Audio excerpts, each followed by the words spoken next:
બોલો સદગુરુ મહારાજ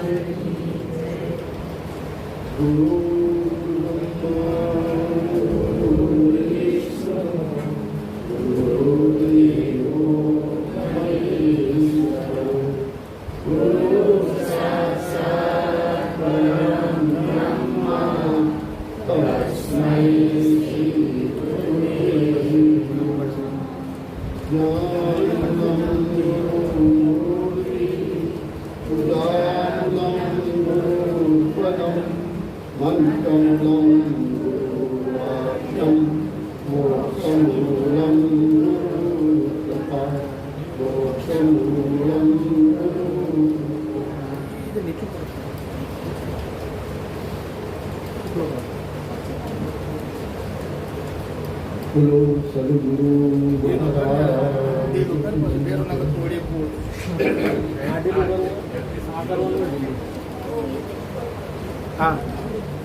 આજે આપણે હરેશભાઈ કરમસિંહભાઈને આપણે બધા એકતા પહેલા છીએ ગુરુભાઈઓ અને એમના ભાવમાં ભજન અને ભોજનનો આ સંત મેળાવડો રાખવાની ભાવના આજે ગુરુ મહારાજે પૂરી કરી છે. તો આપણે એક ફરજ બને છે કે એમના જ્ઞાનમાં, સંપત્તિમાં અને વિચારોમાં સત્યની સાત્યતા પ્રગટ થાય એવી આપણે સૌ ગુરુ મહારાજના ચરણમાં પ્રાર્થના.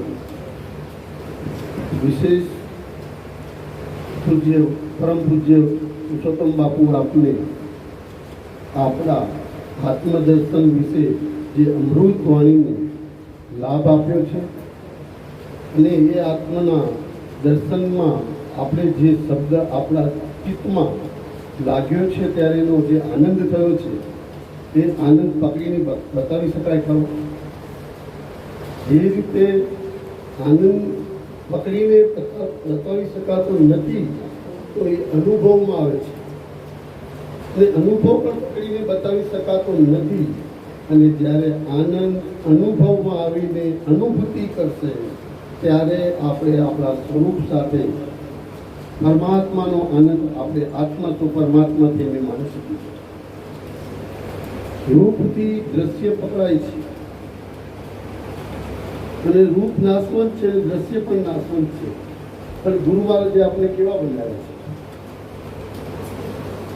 અરૂપ બનાવ્યા છે, શબ્દ બ્રહ્મ બનાવ્યા છે, શબ્દ પુત્ર મંત્ર પુત્ર બનાવ્યા છે.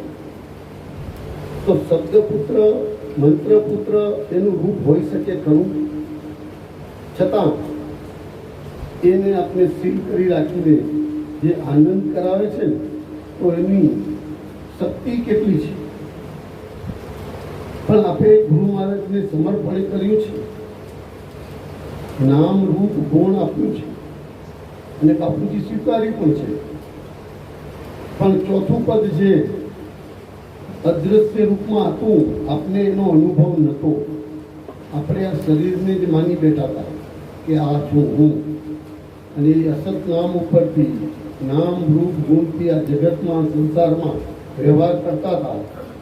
પણ અજ્ઞાન દશામાં જ્ઞાનની અનુભૂતિ ન હોવાથી અજ્ઞાનને જ સાચું માની લીધેલું. અને જે સાચું માનેલું હતું ને, એ માન્યતા જ ગુરુ મહારાજે હટાવી છે. જે માનેલું હતું એની પર બધા આવરણો કરેલા હતા. જે આવરણો હતા તો ગુરુ મહારાજે એને એક બાજુ કરી દીધા છે અને ચોખ્ખે ચોખ્ખા કરીને આપણું જેવું રૂપ મટાડીને સ્વરૂપની ઝાંખી કરાવી છે ને, એ ઝાંખી કરાવેલા સ્વરૂપ ઉપર પછી આવરણ ચોટે કરવું.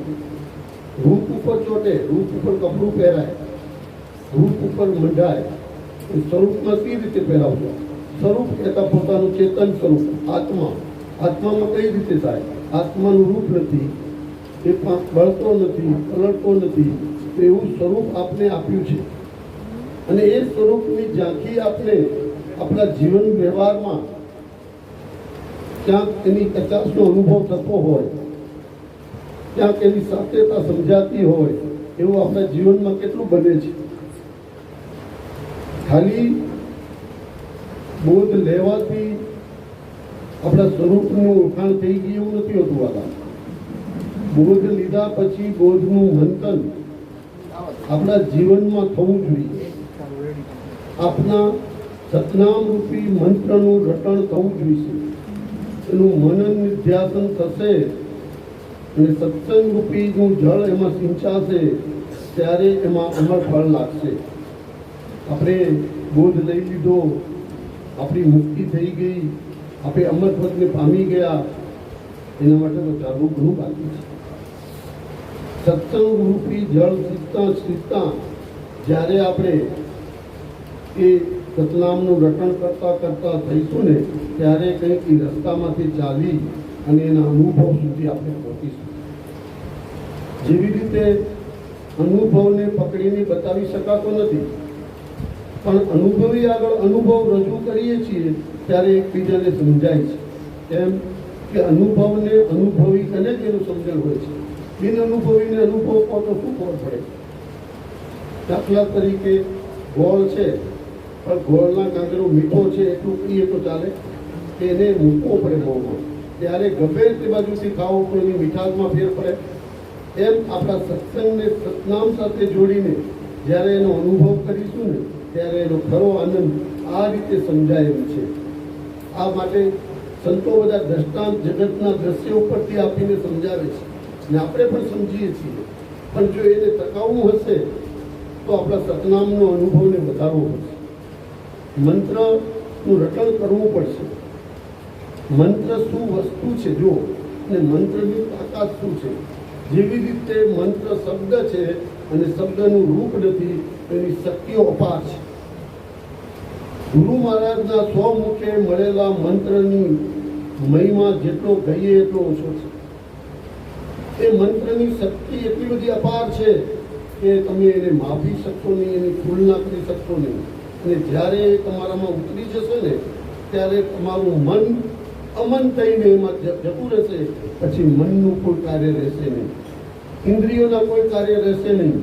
બધું જ તમે ચેતન રૂપ આત્મા અને તમને સર્વવ્યાપકતામાં બધું જ જે કંઈ દેખાય, જે તમને અનુભવ થાય એ પરમ ચેતના પરમાત્માની જ છે એવું તમારામાં દ્રઢ થઈ જશે. અને આ દ્રઢતા માટે જ આપણે નિશ્ચય અને નિષ્ઠામાં પાકા બનવાનું ગુરુવારે આપણે કહ્યું છે. બોધમાં ઘણી વખત કહ્યું છે. અને એક એક વસ્તુને આપણે ચણાવટથી એક એક ગુરુભાઈઓને સમજાવીને પછી જ આપણે આગળ વધ્યા છીએ. કોઈ કચાશ રાખી નથી, પણ જેનું જેવું સ્મરણ, જેવું એનો અભ્યાસ એ પ્રમાણે એને પ્રાપ્ત થતું જાય છે. પણ મળ્યું છે તો આ સંત મેળાવડામાં જઈને આવી અમૃત વાણીનો પ્રભાવ, અમૃત વાણીનું શક્તિ આપણે જ્યારે ગ્રહણ કરીશું, સત્સંગના પાણીમાં આપણે નાહીશું, ત્યારે આપણું આ સતનામ એટલું બધું નિષ્ઠાવાન બનશે. જ્યાં સુધી સત્સંગ રૂપી જળમાં નાવાનું નહીં બને એટલો તાત્પર્ય છે કે સત્સંગમાં જઈને જ્યારે તમારું તન મન ધન તો હરી લીધું છે, પણ શબ્દોનો દેહ લઈને બેસીશું ને ત્યારે આ ખરો આનંદ પ્રાપ્ત થશે. આ કંઈ જેવી તેવી વાણી નથી, આ તો અમૃત છે જે મરે એવી નથી. મરેલાને પણ સજીવન કરી શકે એવી શક્તિ આ ગુરુમહારાજે આપનામાં આપી છે. જે મરે છે અને એને જીવાડી શકે છે એ તો વાણી છે ને. આ જગત બધું વાણી પાણીનું જ બનેલું છે. જો પણ વાણી પાણીથી પર બનાવ્યા આપણે ગુરુ મહારાજને. છે કઈ એમાં વાણી બોલાયેલી છે ખરી? ત્યાં જો સાધન જ ના હોય તો આપણે શું બોલી શકીએ?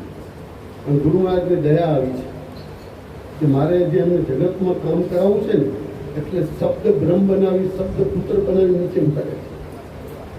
અને એ તમારી બધી ઇન્દ્રિયો તમારી દાસી થઈને સેવા કરે છે. તો અનુભવ થાય છે ખરો? પગ ચાલે છે, ચાલવાનું કામ કરે છે, આપણે લઈ જવાની આપણી કામ કરે છે. એને ઓર્ડર કરીએ એ પ્રમાણે થાય છે. પહેલા આપણે મનની પાછળ ચાલતા હતા, હવે આપણે મન પાછળ મૂકીને આપણી પાછળ ચલાવીએ છીએ. તો અહેસાસ થાય છે ખરો? મન મોજું ચેતનનું જે ત્યાં સમાય, જ્યાં પરમાત્મામાંથી છૂટું પડેલું આત્મારૂપી આ મન જગતમાં આવીને મલિન થઈ ગયું. અને આ બધા જ મલિનતાવાળા આવળોનો ગુરુ મહારાજ ચોખ્ખા કરે છે. જેવી રીતે તળાવ હોય અને લીલ આખી બાજી ગઈ હોય અને પાણી દેખાતું ના હોય અને જ્યારે એક નીલ એક બાજુ કરીએ અને પાણી દેખાય ને એમ આપણામાંથી આ જે આવરણો જો છૂટા પડી જાય સત્સંગના માધ્યમથી અમૃત વાણીને સાંભળીને આપણે જ્યારે એને દૂર કરીએ ને ત્યારે આપણા સ્વરૂપમાં આપણે નિષ્ઠાથી સ્થિતિ પ્રાપ્ત કરીએ છીએ ને આ આત્મા છીએ એવું હરદમ હર વ્યવહાર કાર્યમાં એવું નક્કી થાય ખરું કે હું આત્મા છું, હું પરમ ચેતના છું, પરમાત્માનો અંશ છું. હરેક સમય સત્સંગમાં બેઠા આવીએ, જમતા આવીએ, કોઈ કાર્ય કરતા આવીએ, હું ખાઉં છું કે ખવડાવી રહ્યો છું આવું નક્કી થાય છે ખરું? હું ખાઉં છું ત્યાં દેહ અધ્યાસ ચાલુ થાય છે.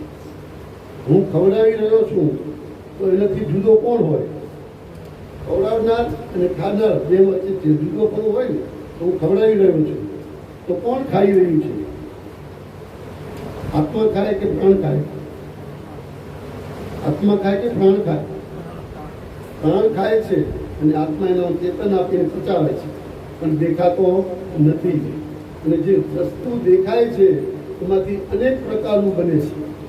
તમે ખાઓ છો લાડવો, રોટલી, અને એમાંથી કેટલા પ્રકાર નીકળે છે? ચામડું, માંસ, રક્ત, પછી હાડકા, બધું જ બને છે ને એમાંથી. કેટલા પ્રકારમાં અને કેટલા પ્રકાર જાય છે એ આપણે અનુભવ નથી, પણ એ આપણી સાથે છે. અને એ જે છે ને તમે છીએ, આપણે છીએ, બધા છીએ તો આપણે જ નહીં. કારણ કે ચેતન સિવાય કાર્ય કરી શકે ખરું? એમાં ચેતન જ ના હોય તો ખાવેલું પચે ખરું? અને પચે તો એમાંથી વિભાગમાં જાય ખરું? તો આ ચેતન છે એમાં જ આપણે વખાણ આપીએ છીએ આપણે એ. અને તેને માનીને આપણે આ જગતમાં ફરી રહ્યા છીએ ને એ મોટામાં મોટું અજ્ઞાન છે. જ્યાં લગી દેહ માનીને દેહના અધ્યાસથી સત્સંગમાં જઈશું તો સત્સંગમાં દેહ પ્રાપ્ત થશે. પણ સત્સંગમાં હું મારા સ્વરૂપના કલ્યાણ માટે જઉં છું એવું જો અભ્યાસ ચાલુ થશે તો આપણે એના સ્વરૂપમાં સ્થિતિ પ્રાપ્ત કરીશું. જગતમાં રૂપ ધારણ કરીને જીવ આવે છે ખરો, અને જીવને સમજણ નથી એટલે અજ્ઞાનમાં આખું જીવનનું વ્યતીત કરે છે. પણ આવા મહાપુરુષનો સંગ થઈ જાય છે ને કે દેહધારી જીવમાંથી શિવ બનાવીને આપણે ઉતારે છે. શિવ કહેતા કલ્યાણ. જો શિવે કલ્યાણ કર્યું જગતનું ને આપણે જીવ મટાડી દીધો છે અને શિવ તત્વ પ્રાપ્ત કરાયું છે, તો આપણી પણ ફરજ બને છે કે આપણે શિવ તત્વ છીએ તો આપણે શું કરવું? કલ્યાણ કરવું એટલે એક જ ભાવ હોવો જોઈએ, કલ્યાણ. સામે જુદો દેખાય નહીં, દ્વૈતમાંથી અદ્વૈત બનાવે છે અને અદ્વૈત ભાવ આપણામાં સતત વહી રહ્યો છે.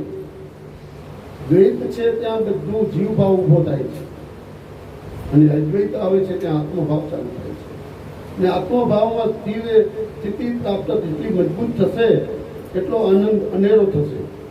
ધીરે ધીરે આપણે જ્યારે આ સ્થિતિને પ્રાપ્ત કરીશું ત્યારે પોતે પોતાના સ્વરૂપનો આનંદ માણતો થઈ જશે. આપણે ગુરુ મહારાજે આ એક અજ્ઞાન દશામાંથી આનંદની અનુભૂતિ કરતું સાધન આપણે આપ્યું છે. આનંદ કરવા માટેનું સાધન આપ્યું છે. જીવ ભાવ મટાડી આનંદ ભાવ આપણે પ્રટાડી આપ્યો છે અને કહ્યું છે વાલા તમે પણ આનંદ કરજો અને તમારા જેવાને આનંદ કરાવજો, ત્યારે અમારું કાર્ય તમે સફળ કર્યું કહેવાશે. તો આપણે આ પણ એક ફરજ બને છે. અને આ ભાવથી આપણે જ્યારે સતત આપણા જીવનમાં એને વણીશું તો આપણું જીવન એક ગુરુ મહારાજના સમર્પણના ભાવમાં જશે અને આપણે સાચા ગુરુ મહારાજના શિષ્ય છીએ અને ગુરુ મહારાજ આપણી ઉપર કૃપા કરશે અને સતત આપણા જીવનમાં સત્સંગના માધ્યમને મજબૂત કરીને આપણે આ જીવન જીવવાનો રસ્તો બતાવશે. વિશેષ ન કહેતા આપણે હવે બીજા ભાઈઓને સાંભળીશું. સદગુરુ મહારાજ